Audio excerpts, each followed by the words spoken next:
In a 1993 interview, rapper Tupac Shakur said, "When I got to Oakland, that's when I learned the game. So that's why I give all my love to Oakland." Wait, is that Oakland? Or Auckland? Could Tupac be living just around the corner? Hey, gangster. He's here in New Zealand. What would that mean for hip-hop in New Zealand? A straight-up gangster with a straight-up heart. Boy, yo!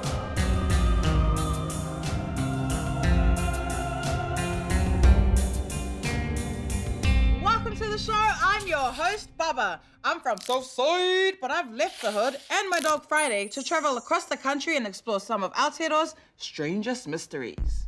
Tupac Shakur, one of the greatest of all time. My uncles would always show me his music and I fell in love with him because he's a straight-up gangster with a straight-up heart. Kind of like my uncle, Uncle Tupac. So I understand what it's like when people are trying to look for clues to prove that he's alive. But just because you want something to be true, doesn't mean it is. So, let's see if my real eyes can realize real lies.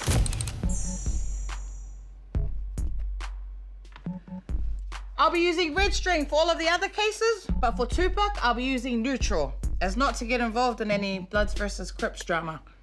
September 1996, critically acclaimed rapper Tupac Shakur died in hospital after a shooting in a drive-by in Las Vegas. The killers were never caught, but the conspiracy that he faked his own death to get out of the toxic game has never gone away. On May 2011, the American TV network PBS published an article to the NewsHour website stating that not only is Tupac alive, but he's here in New Zealand. The article read, "Prominent rapper Tupac has been found alive and well in a small resort in New Zealand," locals report. The small town, unnamed due to security risks, allegedly housed Tupac and Biggie for several years. One local, David File, who recently passed away, left evidence and reports of Tupac's visits in a diary, which he asked to be shipped to his family in the US. Now the news spread faster than Samoan ladies' gossip, even after PBS pulled the story from their website. Wait, what? They pulled the story from their website? I've got to talk to someone who read the original article when it went live. So I'm chatting to Te Wairangi. He was just a kid growing up when it all happened, and a very Biggie fan of Biggie. Hey Te Wairangi! Te Puck. Can you tell me about reading the article? Where were you in your life? It was like years ago. And it wasn't just Tupac either. It was him and Biggie Smalls were both alive in New Zealand. I remember seeing like the news and the headlines. Tupac, I liked not as much as Biggie. If I was gonna have to pick one to be in New Zealand, I would have picked Biggie. What did you know about the article? Something about a hacker group getting payback on like Fox or PBS. So they hacked this article into like their reputable news sources and it just got traction from that. It was a hoax, maliciously posted by the hacker group Lausec to show their disappointment for the documentary that PBS aired on WikiLeaks. After the news confirmed that it was fake, it stayed in cultural consciousness and gained a bit of detail over the years, such as Tupac meeting up with Jacinda regularly. But what if that was all true? What would that mean for hip-hop in New Zealand? So I'm off to Auckland, to chill with two New Zealand hip-hop artists. Guess what I'm here with? Meet Kings. He's a Māori Samoan, 3-time platinum singer, songwriter, rapper, and record producer. And meet Mellowdown. He's a New Zealand MC, rapper, and urban poet of Samoan, Pākehā, and Māori heritage. Bronson, aka Mellowdowns. Kings. How has Tupac influenced your career?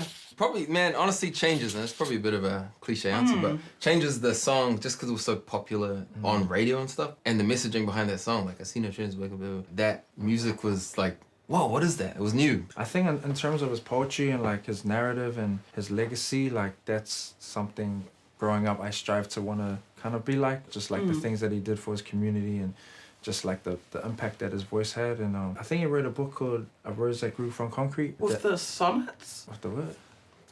With the poems? Yeah. Sorry. Sonnets. Oh, yo. I'm fancy, Yeah, sonnets. I went out in it. Yeah, that book was pretty mean. Just like, it's like, oh, this guy was actually a poet. If Tupac was alive today in New Zealand, how do you think that would affect New Zealand hip-hop? I reckon if he was older, he'd probably be over the music scene by now. He'd probably be listening to it like, this is not what I wanted to see come out of this game. I know he was like quite an advocate for change when he was around. So maybe he would like the Little Pumps or the new artists, but who knows? I feel like he'll come here and suss out, oh shit, so this is what happened to the Māoris, this is what happened to all the migrant communities, this is what happened to all the people that are being taken advantage of by the crown, this is what we're gonna do. I reckon he'll be on that kind of shit. Handy. Yo, with a little bit of rap on the side. I don't know, I could be wrong. He might just be at Calendar Girls every weekend. Who knows? Do you think that there's a New Zealand hip-hop artist that has kind of the same influence as Tupac? Eesh, I'm gonna say something. I reckon this dude. Oh, Yeah. I say that because you're messaging. Your messaging is... appreciate it, man. That means a lot, That's bro. true. Yo. I think so. So you can say it back if you want, but up to you. Yeah. No. Nah, but if I'm being completely honest, I feel like just by witnessing what I've seen in the community in the hood, like South Auckland, West Auckland, Poetic's always there, like. True. And he's got kind of, I guess like Tupac had that kind of like presence about him, and I feel that's what like Poetic has as well. Nice. But on a serious note, rest in peace Tupac. Yo. Yes, for we real. love you. His legacy will live forever. Forever. Honestly, I started this really hopeful. I was like, please be living in New Zealand. But then I've got another theory because Tupac believed in reincarnation and he died in 1996 and I was born in 1996.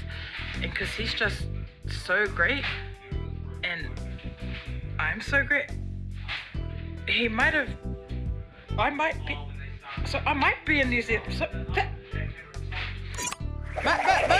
So I'm Matt Williams.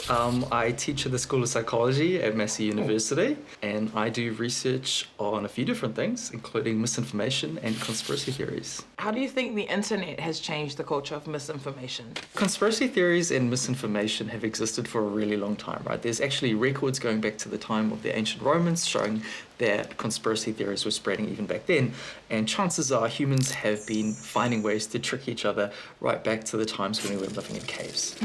But the internet has given people a platform to share misinformation, conspiracy theories with others really, really quickly, and sometimes in ways that can be monetized. Yeah, more money, more problems. So Tupac, Elvis, and Michael Jackson are all three celebrities that have conspiracy theories that they're still alive and in hiding. Out of all three, which one would you like to see in a surprise concert? Look, that's a really tough one, but when I was growing up, for whatever reason, there was just always one CD knocking around, and that was a single of California Love. And that was kind of the soundtrack to a lot of fun times playing volleyball, dodgeball, just general mucking around. So I'm gonna have to go with Tupac Shakur. Oh, you're Tupac boy, yeah. So if Tupac was alive, where in New Zealand would he be living? In my house, in my In your garage. house? Yeah, we're the same age, so Wow, you're young. might be my soulmate. Testing, mic, check. What's up? It's me. I'm a rapper and I'm a full-time snacker. Woo! Hey gangsters, we've posed the question: is Tupac alive and well in New Zealand? Is there any evidence to support that? Not really. So I guess it's time to face the music, eh? A hoax is a hoax. But Tupac did say that people die and legends live forever. And his death, it deeply affected us all. So maybe we've been using the rumours to deal with it and make us feel better. But sometimes making ourselves feel better means feeling sad for a little while. But like Uncle Puck said, I know you're fed up, but keep your head up.